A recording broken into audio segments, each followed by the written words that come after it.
No mercy. In this match, I decided to use the Petrify spell because the enemy picked Lancelot, a hero known for his high mobility and dash skills. Petrify is great for locking him down, especially when I play Masha. It lets me stun him mid-dash, burst him quickly, and finish him off before he can escape. Timing is everything with this combo. Meanwhile, I'm freezing the minion wave just outside the range of my turret. I let the ranged minions hit me so the wave doesn't get pushed and doesn't trigger my tower. Why do this? Because when you hold the wave near your turret, the enemy laner is forced to overextend to last hit. That puts them in danger, farther from their turret and much easier to gank. Meanwhile, I stay close to mine, which gives me bonus defense from turret protection. It's a small move that makes a big difference, especially when the draft is not in your favor. It's not just about picking the right hero, it's about understanding the mechanics of the game.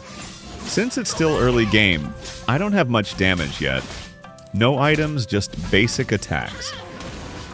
Lancelot's reactions are sharp, and he can dodge most skills, so I'll deal with him later.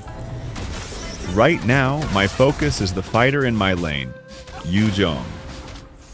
I noticed something. It's not that Yu Jong is weak, but the player using him doesn't seem too confident. Or maybe I'm just good at dodging his skills. You probably already know Yu Jong's passive. If he hits you enough times and builds 5 stacks, he deals damage over time and heals from it. That healing makes him super tanky and hard to kill. So, in the early game, I play smart. Poke, retreat, repeat. Don't let him stack. If you're playing Yu Jong and you're behind in levels compared to Masha, I suggest joining team fights instead of trying to 1v1 her. Masha specializes in 1 versus 1 burst damage. Yu Jong's strength is in AoE damage and fighting multiple enemies, not dueling someone like Masha. Later in the match, Xavier's stun really annoyed me. It actually helped Lancelot escape when I almost had him. At this point, I still don't have enough damage to 2-shot Lancelot.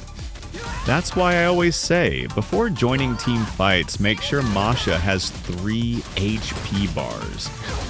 If you only have 2, you'll get burst down quickly and won't be able to help much. With 3 HP bars, you not only survive longer, but you can also fully utilize Masha's ultimate, because it resets every time she loses a health bar. That's how you stay in the fight and stay dangerous. Later in the match, Xavier's stun really annoyed me.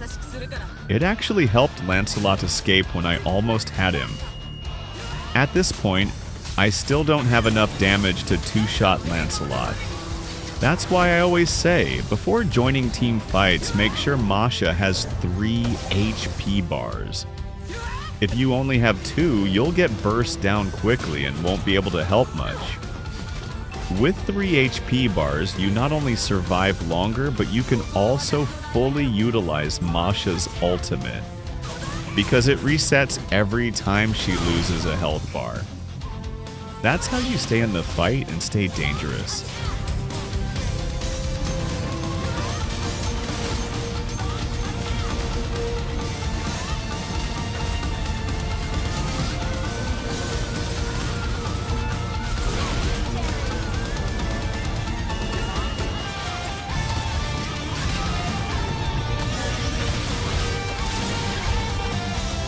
Now, back to Petrify.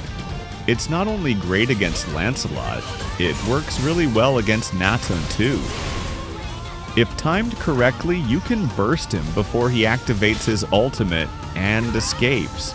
If you had a chance to kill the enemy, marksman is a big advantage for your team. Marksmen usually deal the most DPS, especially in the late game. Without marksman, most likely the enemy might avoid fighting. This gives us more map control and jungle access. Weaken out a farm and slows their item progress and give our team a snowball opportunity.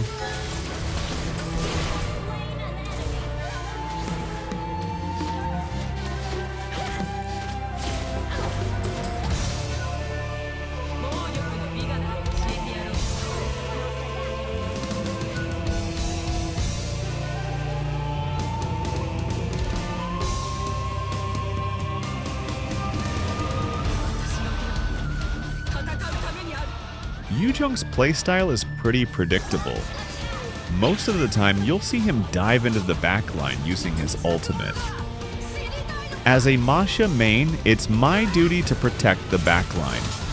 This time, he had no chance. I already had most of my items, and as you know, Masha scales heavily with items. Once she's farmed, her burst damage is insane. Yu Jong didn't survive long. Later, when Brody was taking down the Lord, I distracted Tigreal and pulled him away. He probably thought I couldn't kill him, but he forgot. I had Sky Piercer. When he dropped to low HP, I used it to execute him. I could tell he was trying to bait me near his turret, so I came prepared. I charged in with my ultimate and stunned him before he could trap me with his. It turned into a close fight, but in the end, I won. Nice try from him, though. Now here's a habit I've developed. I usually don't push with the Lord. Instead, I push the opposite lane. Why? Because it forces the enemy team to split their defense.